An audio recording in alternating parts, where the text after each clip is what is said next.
Assalamualaikum warahmatullahi wabarakatuh. Eh, Alhamdulillah, terima kasih sudah diundang dan saya mohon maaf minta memberikan paparannya yang pertama gitu ya karena saya jam 9 ada acara. Terkait dengan dampak pandemi ini, Indef sebenarnya dari awal waktu Maret ya setelah oleh pemerintah bahwa kita sudah sudah terdampak gitu ya, bahkan sudah ada yang terkena, dan kemudian kami melakukan satu kajian dan analisis public ekonomi yang intinya adalah pada saat itu di bulan April awal atau Maret akhir itu bahwa penyelesaiannya adalah harus public health spending itu harus total gitu. Dan ini menjadi solusi yang paling utama. Karena kalau kita bicara pandemi, ini aspeknya ada aspek kesehatan. Dan tentu saja aspek kesehatan ini harus all out di situ. Tidak hanya budgeting, tapi juga kebijakan serta penanganannya juga harus all out. Hanya saja sayangnya respon dari pemerintah sangat lambat. Ya. Sangat lambat, kemudian terkesan tidak taktis, kemudian tidak cepat dan tidak strategis di dalam mengambil langkah-langkah ini. Bahkan menjadi kontraproduktif antara karantina wilayah atau tidak dan sebagainya. Ya beginilah akhirnya begitu. Dan kita sudah prediksi bahwa perekonomian kita kalau tidak ditopang oleh public health spending yang optimal, maka COVID ini akan sulit gitu kita kendalikan. Dan nyatanya hingga saat ini di atas 200.000 kasus yang ini luar biasa gitu. Bahkan diprediksi berbagai perhitungan kami kemungkinan per bulan itu bisa lebih dari 50.000 kasus. Artinya akan terus kalau penanganan COVID ini tidak taktis, kemudian tidak strategis, bahkan tidak tepat. Terkait dengan dampak terhadap ekonomi, kami sudah menyampaikan bahwa akan terjadi perubahan di sisi supply ya, produksi maupun di konsumsi. Awalnya sebenarnya bahwa COVID ini mendorong kontraksinya produktivitas di sisi agregat supply ya, di mana jumlah tenaga kerja yang notabene itu adalah input dari produksi agregat kita itu akan terhentak gitu, bahkan akan menurun produktivitasnya sehingga produksi di sektor industri, pabrik, kemudian juga sisi supply-nya juga akan turun. Nah ini yang seharusnya di awal itu awalnya, tetapi ternyata ini tidak firm dan kemudian impact-nya terhadap konsumsi ya. Jadi kalau misalnya dalam transmisi ekonomi itu kalau sisi supply-nya terganggu ya, kemudian tenaga kerja juga, penyerapan tenaga kerjanya akan turun, bahkan upah nominal maupun realnya juga akan turun, otomatis jumlah konsumsi masyarakat atau rumah tangga pun akan terganggu, dan ini tidak dalam waktu sebulan 2 bulan, tapi sudah hampir 1 semester lebih ini, mau 1 semester gitu. Artinya apa? Artinya akumulasi daya beli dan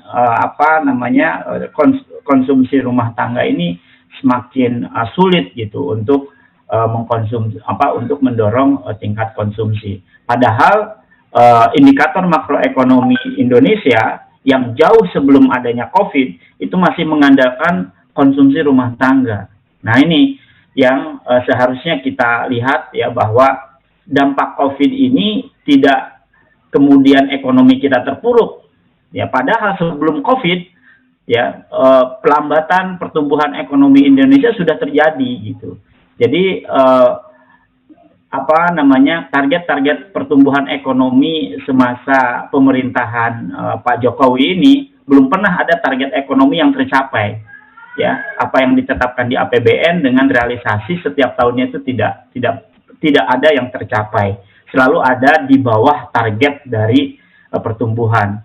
Nah, artinya memang struktur ekonomi, kemudian transformasi ekonomi sedang terjadi, namun respon kebijakan ekonominya yang masih belum efektif di dalam menyelesaikan permasalahan-permasalahan ekonomi di kita di nasional ini. Nah, ditambah dengan COVID gitu. Jadi sebelum COVID pun sebenarnya secara global, ekonomi global maupun perdagangan global ini sudah terjadi pergeseran, ya, di mana ada trade war antara US dan China kalau kita ingat gitu ya. Jadi kita harus melihat historis perekonomian dunia maupun perekonomian nasional kita yang ini sebenarnya tidak karena COVID gitu, ya. COVID ini justru menambah beban ekonomi kita, menambah penyakit baru gitu yang justru sebelumnya sudah ada penyakitnya gitu. Nah, inilah yang kemudian semakin kronis, ya, semakin kronis. Nah, belum ada obat yang mujarab gitu ya untuk menyelesaikan ini. Ya, memang banyak yang mengatakan pertumbuhan ekonomi kita minimal equilibriumnya itu sebelum COVID, misalnya 5,1% pertumbuhan ekonomi. Sekarang kan kontraksi minus 5,32%. Nah, ini kan sangat bayangkan bagaimana kita bisa mendorong pertumbuhan ekonomi dari minus 5,3 ke 5,2 positif gitu, supaya terekspansi lagi. Nah, ini kan berat gitu dengan kondisi saat ini. Makanya ada yang mengatakan ya ekonomi vaksin yang salah satu solusinya. Namun lagi-lagi WHO pun berstatement kembali yang terbaru ya, karena WHO juga seringkali merevisi statementnya bahwa virus COVID itu akan ada dimungkinkan akhir 2021. Kemudian ada lagi merevisi dimungkinkan 2022. Jadi ini kan menambah ketidakpastian ekonomi kita gitu.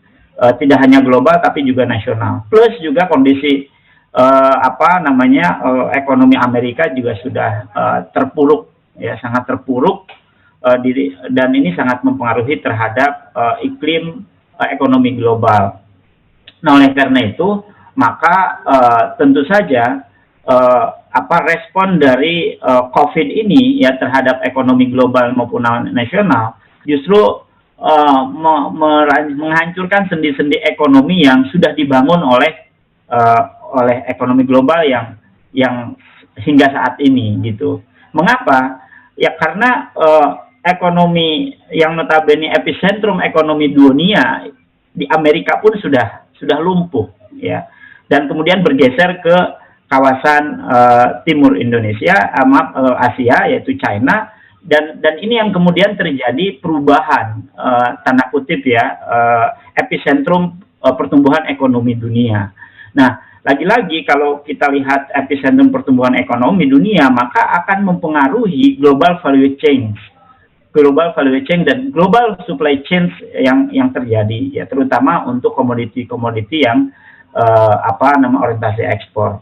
China lah yang sekarang memberikan peluang bagi negara Cina untuk menjadi negara yang mempengaruhi terhadap perdagangan dunia. Nah, kalau kemudian ditanya bagaimana dampaknya terhadap Indonesia yang kemudian sekarang pertumbuhan ekonomi juga terkontraksi minus gitu ya, sampai minus 5,32, apakah ini sudah resesi? Kami sebenarnya di awal sudah menyatakan ini ya memang sudah terjadi resesi gitu, mau diapain lagi gitu ya, bahkan sudah masuk ke jurangnya, ke tepi jurangnya ya, dan dimungkinkan prediksi kita di triwulan ketiga ini nanti kan perhitungannya sampai September ya, apalagi ada PSBB yang dilakukan oleh ibu kota gitu, di ibu kota, dan itu akan sangat mempengaruhi ekonomi, bahkan dimungkinkan masih terkontraksi minus. Jadi kalau ingin mengatakan apakah kemudian resesi, pada saat triwulan minus 5,32 itu sebenarnya sudah menunjukkan ekonomi kita sudah resesi gitu. Mau apa lagi gitu ya. Ditambah nanti memastikan kembali di triwulan 3 itu katakanlah minus ya, meskipun diprediksi tidak tidak akan melebihi dari triwulan kedua begitu angkanya, tapi itu juga menunjukkan bahwa perekonomian kita tidak akan lebih baik gitu dibanding dengan triwulan 2. Nah, oleh karena itu maka tentu saja resesi ini bukan kemudian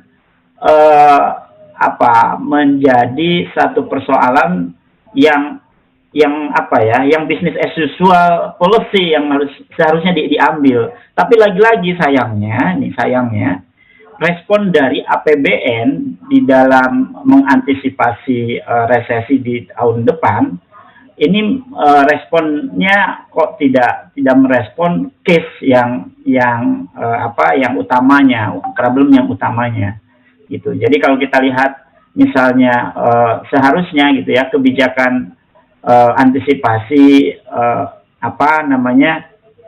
COVID kemudian pemulihan ekonomi nasional ini seyogianya dia fokus ya terhadap antisipasi penularan COVID-nya, kemudian pertumbuhan ekonominya. Nah, cuma sayangnya seringkali menjadi tidak efektif kebijakan itu manakala gamang gitu para pengambil kebijakan bahkan pelaksana dari kebijakan itu. Bahkan sampai sekarang penyerapan fiskal yang sekitar 700 triliun itu tidak sampai pada hampir penyerapannya sampai 50%. Artinya apa? Artinya memang realisasi dari kebijakan fiskal yang menjadi solusi untuk mengantisipasi pertumbuhan ekonomi semakin lebih baik di triwulan 2 juga dirasa tidak akan efektif karena memang banyak persoalan ya dalam implementasinya, terutama misalnya insentif UKM yang notabene sampai sekarang juga penyerapannya masih sangat kecil. Yang lebih banyak terdistribusi itu adalah safety net gitu ya, untuk jaring pengaman sosial yang itu mendorong konsumsi. Tapi sayangnya untuk mendorong perbaikan produksi masih belum seefektif atau belum setinggi realisasinya dari safety net. Nah, tentu ini menjadi persoalan mengenai solusi bagaimana COVID ini ya bisa diselesaikan dan diantisipasi ya di dalam mengantisipasi resesi ini.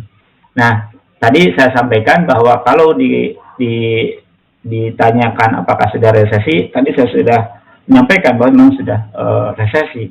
Hanya saja tadi respon polisinya tidak hanya fiskal dalam konteks percepatan pertumbuhan perbaikan ekonominya, tapi antisipasi COVID-nya atau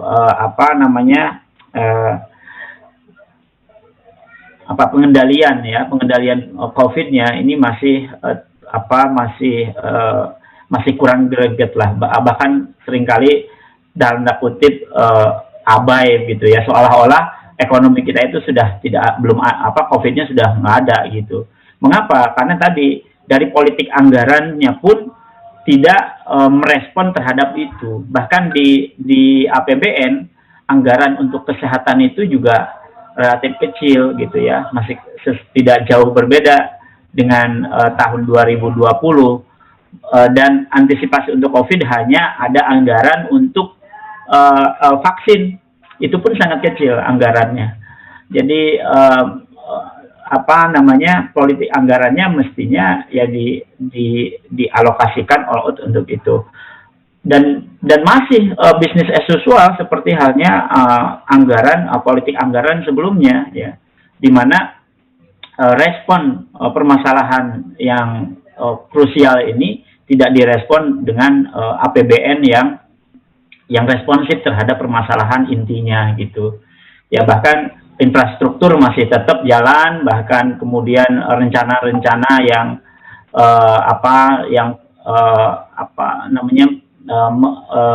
anggaran untuk biaya modal masih tinggi, infrastrukturnya masih tinggi gitu.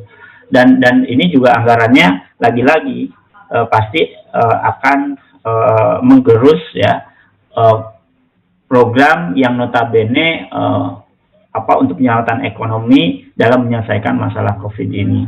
Saya kira itu yang bisa saya sampaikan. Ya, baik Pak Rizal Taufikur Rahman, Dr. Rizal Taufikur Rahman. Cukup menarik ini